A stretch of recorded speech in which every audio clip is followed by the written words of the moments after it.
आप सबको जय मसीह की और प्रेज द लॉर्ड मैं कहती हूँ। आज एक ऐसा दिन है जबकि चारों तरफ बहुत ही शोर मचा हुआ है और छोटी दिवाली के कारण बहुत भीड़ भाड़ है।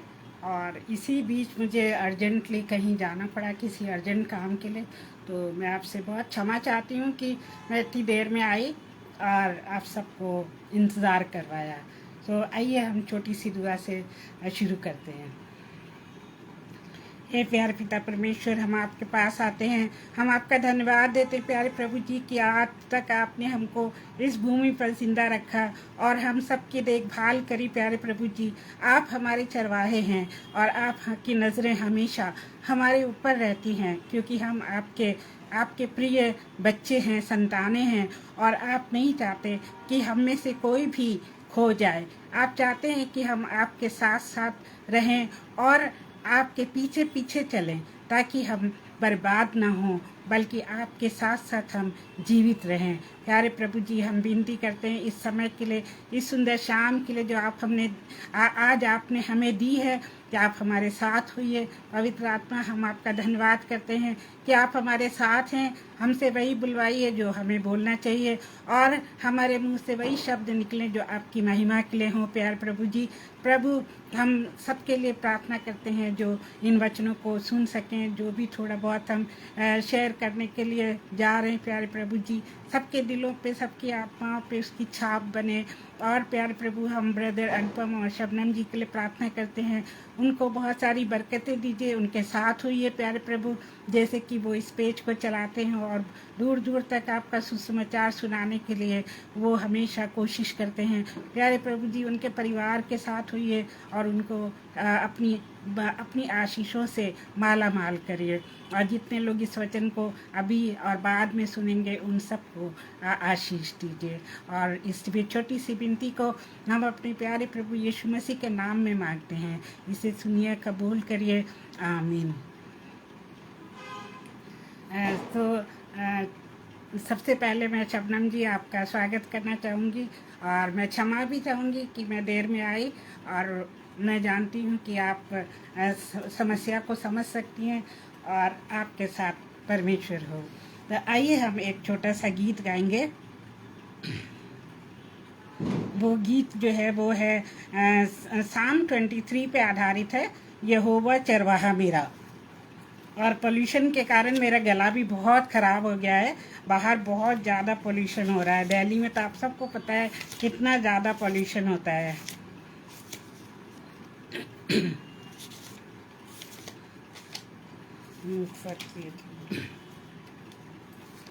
यहोवा चरवाहा मेरा, कोई घटी मुझे नहीं है। हरी चराइयों में मुझे स्नेह से चलाता वो है। यहोवा चरवाहा मेरा, कोई घटी मुझे नहीं है। हरी चराइयों में मुझे स्नेह से चराता वो है।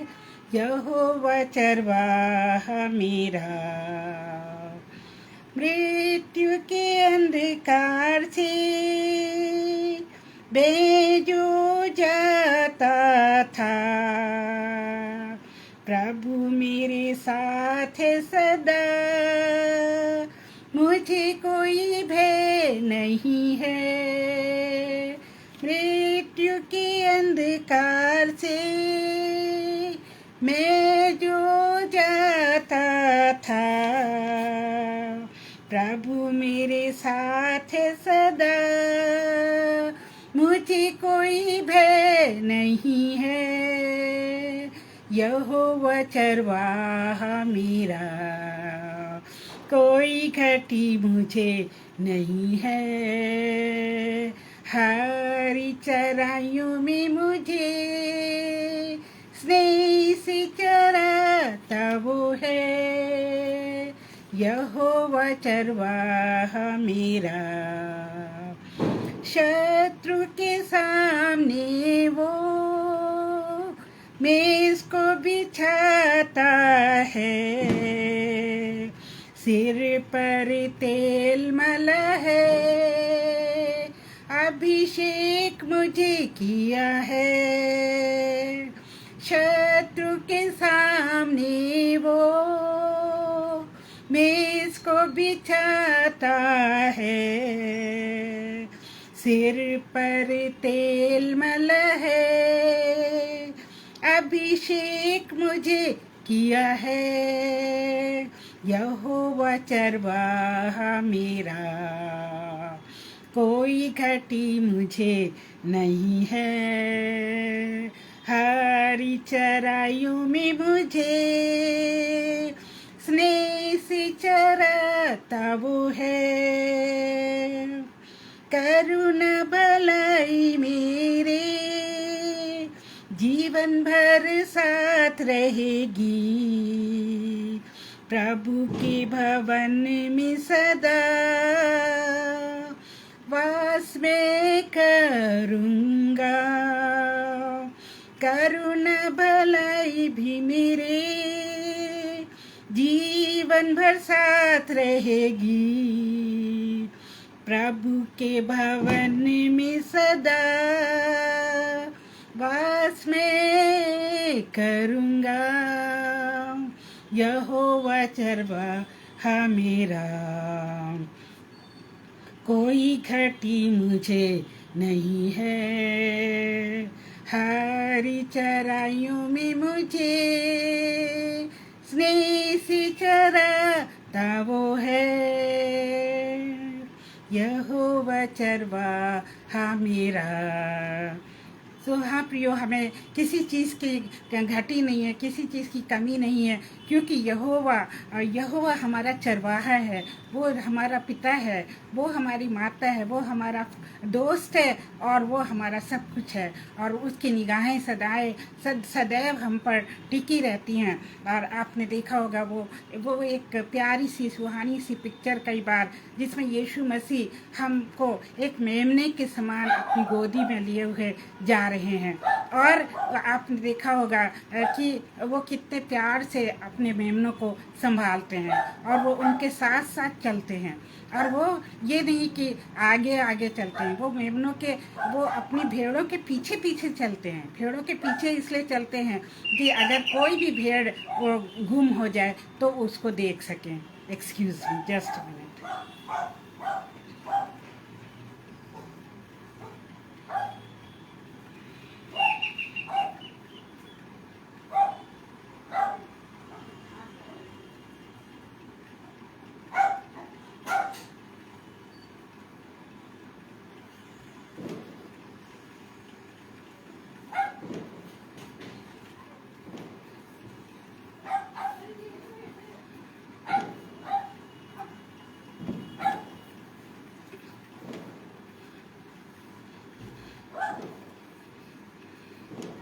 तो कई बार हम लोग ऐसा सोचते हैं क्योंकि परमेश्वर ने हमें छोड़ दिया है, हमारे दुख में, हमारे मुसीबत में, हमारी बीमारी में, या हम किसी संकट में पड़ गए हैं तो हमें परमेश्वर ने छोड़ दिया है।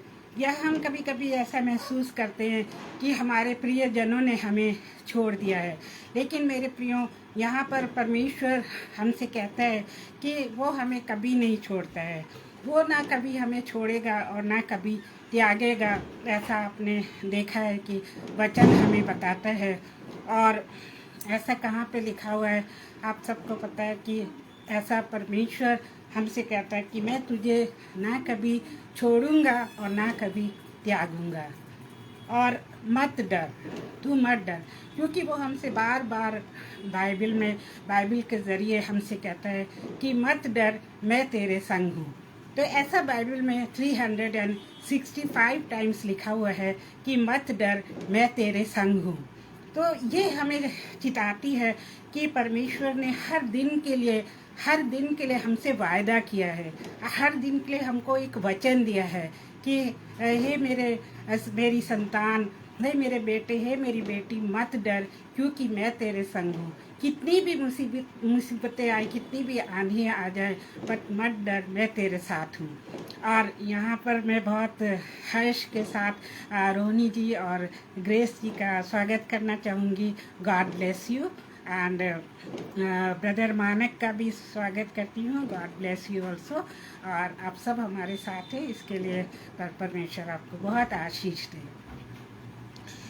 आज हम परमेश्वर की इबादत में एक साम पढ़ेंगे जो कि भजन संहिता में दिया गया है, और उस साम का नंबर है 23। भजन संहिता 23, भजन संहिता 23 हम पढ़ेंगे, जो कि हमने कई बार पढ़ा है, लेकिन हम जितनी बार पढ़ते हैं इसको उतनी बार ये हमको नई शक्ति और नई स्फूर्ति देता है, और हर बार हमसे ये नए तरीके से बात करता है।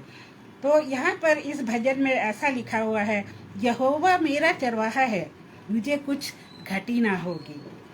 वह मुझे हरी हरी चराइयों में बैठाता है, वो मुझे सुखदाई जल के पास ले चलता है। तो हम देखते हैं कि परमेश्वर जो है वो हमारे साथ रहता है, और वो हमें हमेशा अपनी शांति देता है। वो कहता है कि मैं तुझे ऐसी शांति दूंगा जो ये संसार नहीं दे सकता, लेकिन मैं तुझे वो शांति देता हूँ। तो जब हम परमेश्वर के साथ साथ चलते हैं, परमेश्वर तो हमारे साथ है हमेशा, और वो हमको सुखदाई जल के झरने के पास ले चलता है। उसका ये मतलब है कि वहाँ पे हर समय चैन, अमन और शांति होती है, और हम किसी और चीज़ के बारे में नहीं सोचते हैं। हम सिर्फ और सिर्फ परमेश्वर की उपस्थिति को महसूस करते हैं, और उस उपस्थिति में जब हम चले जाते हैं तो हमें किसी बात की चिंता नहीं रहती है, क्योंकि परमेश्वर कहता है कि अपने सारे बोझ तुम मुझ पर डाल दो, मुझे तुम्हारी चिंता है। परमेश्वर जो हमारी चिंता करने के लिए है और हमें अपनी सच्ची शांति देने के लिए है, तो हमें किस बात की चिंता, तो हमें चिंता क्यों करनी। तो ये वचन हमें यही समझाता है कि परमेश्वर की शांति हमारे साथ है, और हमें किसी बात की चिंता नहीं करनी चाहिए। और ये जो वचन 3 पद में लिखा हुआ है कि वो मेरे जी में जी ले आता है, और धर्म के मार्गों में वो अपने नाम के निमित्त मेरी अगुवाई करता है। तो मेरे प्रियो, याद रखिए कि परमेश्वर जो है वो हमेशा हमारी अगुवाई करता है। उसने वायदा किया है अपने, और उसका कोई भी वायदा कभी झूठा नहीं होता है। और आपने ये कई बार सुना होगा कि परमेश्वर हमें मार्ग दिखलाता है। जब हम परमेश्वर से पूछकर कोई भी कदम उठाते हैं तो वो हमको बताता है कि हमें कौन से राह पे जाना होता है, और हमें कौन सा कदम उठाना है जो हमको परमेश्वर के मार्ग पे चलाएगा और उसकी मंजिल तक हमको पहुंचाएगा। क्योंकि हमें मार्ग परमेश्वर से पूछना है कि कौन सा मार्ग हमें जाना है और कौन सी मंजिल हमारी है, वो हमको पता होना चाहिए। क्योंकि हमारी मंजिल क्या है, वो स्वर्ग है, परमेश्वर है, और परमेश्वर के पास हम तभी रह सकते हैं जब हम यीशु मसीह को अपना मुक्तिदाता ग्रहण करते हैं। और उसने हमारे लिए वो मार्ग खोल दिया है कि हम प्रभु यीशु मसीह के साथ साथ उसकी आज्ञाओं को मानते हुए, परमेश्वर की आज्ञाओं को मानते हुए चलें। और पवित्र आत्मा हमारे अंदर है जो हमको रास्ता दिखाता है कि हमें किस रास्ते पे चलना है। और जब भी हम हताश हो जाते हैं, हम निराश हो जाते हैं, हम दुखी हो जाते हैं, तो वो क्या करता है, हमारे जी में जी ले आता है। हमारी उदासी को वो खुशी में, हर्ष में बदल देता है। क्योंकि ये जो वर्ड है, ये जो सेंटेंस है, ये कई बार मुझसे बात कर चुका है कि वो जी में जी ले आता है। तो जी में जी ले आना बहुत ही शांतिपूर्वक, बहुत ही अच्छी बात है। क्योंकि जब हम बहुत परेशान हो जाते हैं, हमें नहीं समझ में आता हम कहाँ जाएं, हम क्या करें, हम किससे क्या कहें, तब जब हम परमेश्वर के पास आते हैं, हम उससे अपने दिल की बातें खोल के कहते हैं। क्योंकि दाऊद भी यही कहता है चैप्टर 62 भजन संहिता में कि अपना दिल परमेश्वर के सामने खोल दो। क्योंकि अगर हम किसी और से अपना दिल खोल के बातें करेंगे तो हो सकता है वो हमारी बातें जाके किसी और को बताए, या हमारा ठट्ठा उड़ाए, या हमारी बदनामी करे, या सारे उस समाज में हमारी बदनामी हो जाए। नहीं, जब हम परमेश्वर से अपनी बातें कहते हैं तो वो हमारी हर बात को बड़े ध्यान से सुनता है, और वो जो है हमारी बातों को सुनकर हमें तसल्ली देता है और हमें मार्ग दिखाता है और हमारे जी में जी ले आता है। तो हमारे सारे दुख, सारी चिंताएं दूर कर देता है। तो परमेश्वर का धन्यवाद हो, हालेलुया। ये शाम जो है ये हर एक टाइम जो है मुझे बहुत तसल्ली देता है। जब भी मैं परेशान होती हूँ, बहुत ज़्यादा उदास होती हूँ, बहुत ही समझ में नहीं आता मैं किधर जाऊँ, तो ये शाम में पढ़ती हूँ तो मुझे बहुत तसल्ली मिलती है। और मैं आपको एक उदाहरण बताना चाहूँगी कि जब एक बार मैं एक आईसीयू में, इंटेंसिव केयर यूनिट, जो कि बहुत ही सीरियस पेशेंट्स के लिए हॉस्पिटल में बनाया जाता है, वहाँ पर ड्यूटी कर रही थी। तो वहाँ पर एक सरदार जी एडमिट थे, उनको हार्ट की प्रॉब्लम थी।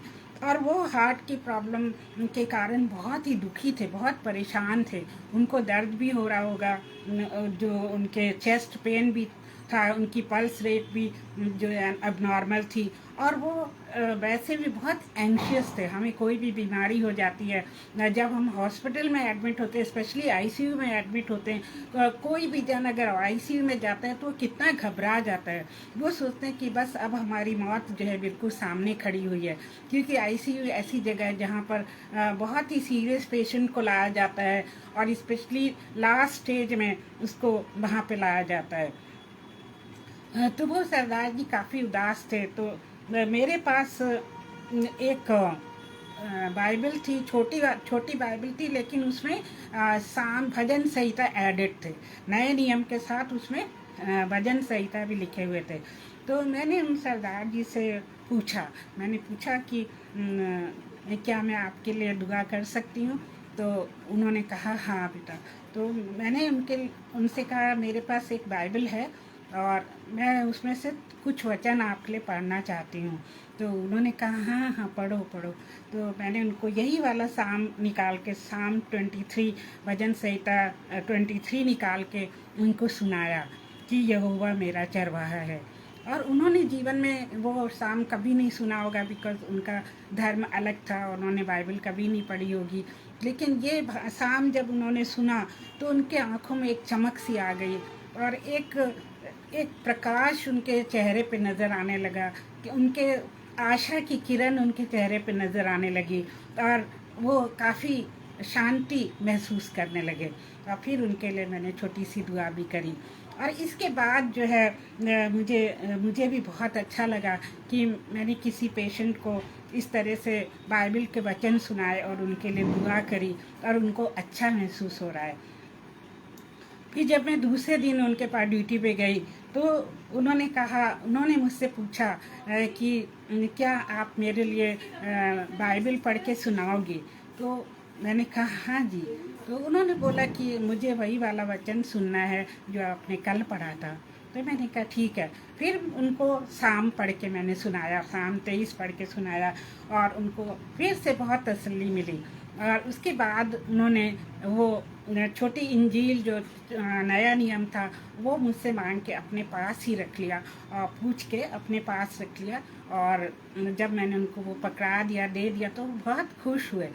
तो इससे हमें ये पता लगता है कि जो परमेश्वर का वचन है वो सिर्फ अपने लोगों को ही नहीं बल्कि उन लोगों को भी तसल्ली देता है जो उसको नहीं जानते, जो परमेश्वर को हमारे जैसे नहीं जानते, जो यीशु मसीह को नहीं जानते, उनको भी वो तसल्ली देता है।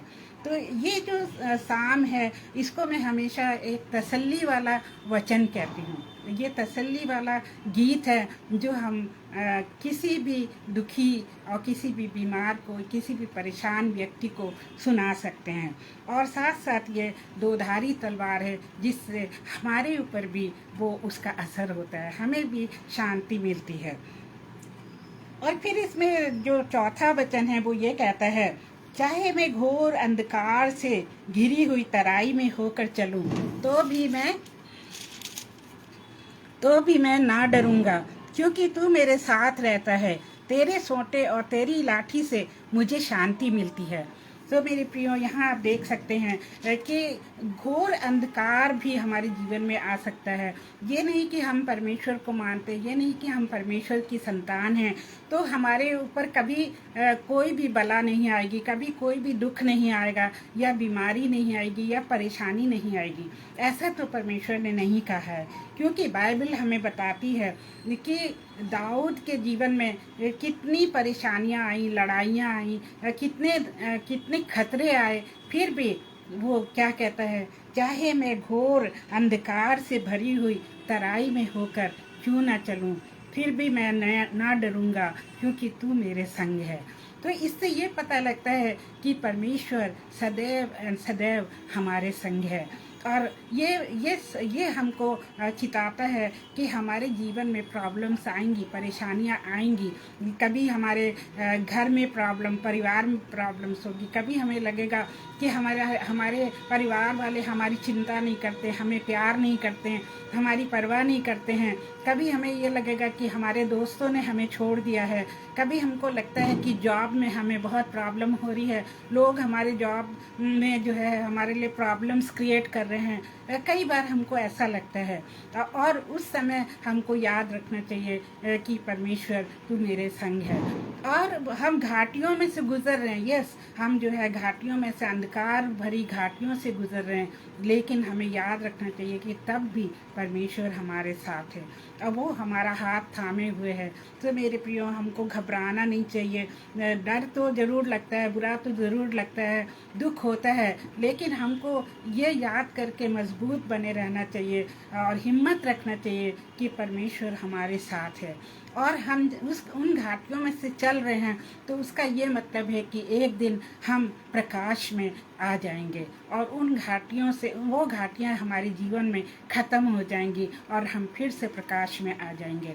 सो प्रभु हमको कभी भी नहीं छोड़ता है, वो कभी हमें नहीं त्यागता है। सो हमें ये बात हमेशा याद रखनी चाहिए, क्योंकि बहुत से लोग कहते हैं कि जब परमेश्वर हमारे साथ है तो प्रॉब्लम्स क्यों आती हैं। फिर तो प्रॉब्लम्स नहीं आनी चाहिए, क्योंकि परमेश्वर हमारे साथ है।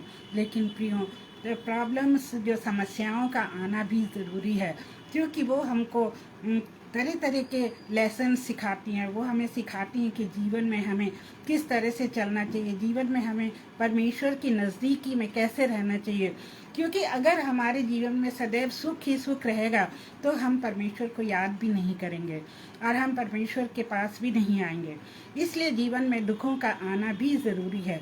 और जितने बार आंधियाँ हमारे जीवन में आती हैं, तूफान आते हैं, तो वो हमको मजबूत बनाने के लिए आते हैं, वो हमको सशक्त बनाते हैं। जिस तरह से एक समुद्र में एक पत्थर पड़ा होता है, उस पत्थर पे जितनी बार बहुत स्ट्रॉन्ग लहरें पड़ती हैं, वो पत्थर उतना ही गोल और सुंदर बनता चला जाता है। उसी तरह से जीवन में परेशानियाँ इसीलिए आती हैं कि वो हमको एक सुंदर रूप, सुंदर स्वरूप दे सकें, जो कि परमेश्वर का है, क्योंकि परमेश्वर ने हमको अपने स्वरूप में बनाया है।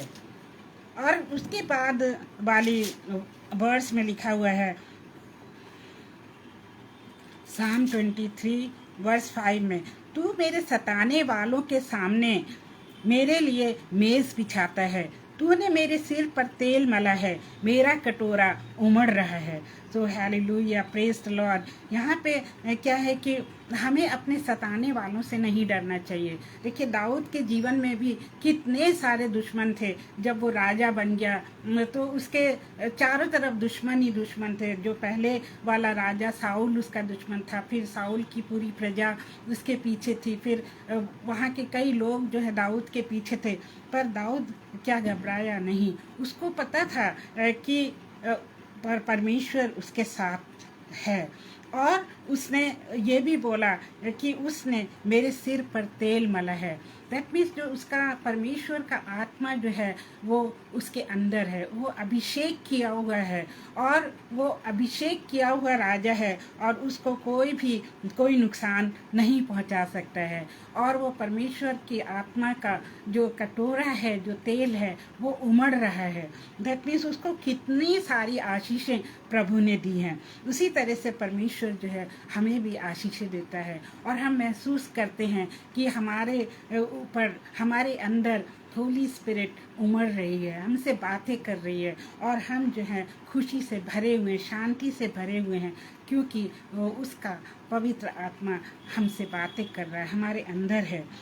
और निश्चय भलाई और करुणा जीवन भर मेरे साथ बनी रहेगी, और मैं यहोवा के धाम में सर्वदा राज करूँगा, सर्वदा वास करूँगा या राज करूँगा। क्योंकि परमेश्वर की संतानों को उसने ये वायदा किया है कि अगर तुम परमेश्वर के बेटे प्रभु यीशु मसीह को अपना मुक्तिदाता ग्रहण करोगे, उस और अपने पापों को उसके सामने रखोगे, उससे तौबा करोगे, उससे माफ़ी मांगोगे और परमेश्वर के बेटे को अपना सब कुछ मानकर उसको अपने जीवन में ग्रहण कर लोगे, तो तुम स्वर्ग के राज्य के अधिकारी हो जाओगे और स्वर्ग के राज्य में प्रवेश करोगे और कभी नाश नहीं होगे। क्योंकि जॉन 3:16 हमसे यही कहता है कि जो उसको अपनाते हैं वो अनंत जीवन पाते हैं।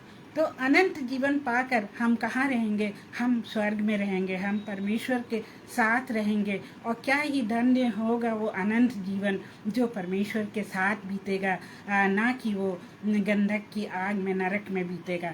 सो परमेश्वर के लोग जो उसको हमेशा मानते हैं, उसकी आज्ञाओं पर चलते हैं और उसको हमेशा ग्लोरीफाई करते हैं, मीन्स उसकी महिमा करते हैं, वो लोग हमेशा परमेश्वर के राज्य में रहेंगे।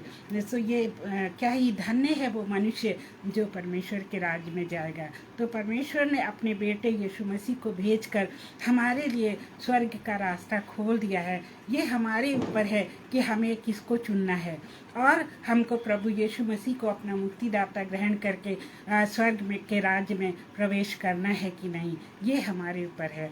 तो मेरे प्रियो, आप में से बहुत से लोगों ने वो स्वर्ग का राज्य जो है, स्वर्ग का रास्ता चुन लिया होगा और आप और हमारे साथ परमेश्वर हो और हमारी अगुवाई करे उसका पवित्र आत्मा और यीशु मसीह हमेशा हमारे साथ हो, यही मेरी दुआ है। तो आज का समय कम होने के कारण बहुत ही कम शेयरिंग हो पाई, बट प्रभु हमसे बातचीत करता है, वो एक शब्द और एक वाक्य से भी हमसे बात करता है। तो आई होप कि हम सब से प्रभु ने बात करी है और हम उसका धन्यवाद करेंगे। Dear gracious, loving Heavenly Father, we come to Thee, we praise You and thank You for talking to us, for strengthening us, for taking away all our burdens, for taking away all our cares and all the darkness things which have really troubled us a lot, either in our personal life or in our jobs or in our society. But You have always led us and You have guided us. You have always held our hands, dear Father. We thank You and praise You. Help us to glorify You always, dear Father. And we praise You and thank You for all the brothers and sisters and children who are walking on Your path and who are listening to Thy words, and also for those who will listen to this word later on. We ask You to bless them, and we ask You to bless Shabnam ji and Anupam bhai, and we ask You to bless Roni ji and Grace sister, and also brother Manak and all others who are watching and who will watch it later on. If somebody is sick, dear Father, You touch and heal them. And just, Lord, You pour Thy healing power upon them and touch and heal. And those who don't have jobs, Lord, give them job. Those who are having problems in their lives or in their family life, Lord, You solve them. You intervene into their matter and be with them. Bless each one, bless us, and bless in this night, dear Father. Keep us safe and sound, for we ask all this in Jesus' precious name. Amen. So thank you so much for coming and being with us, and I hope that you will be happy in this coming week, and God will be with you. So God bless each one of you, and good night.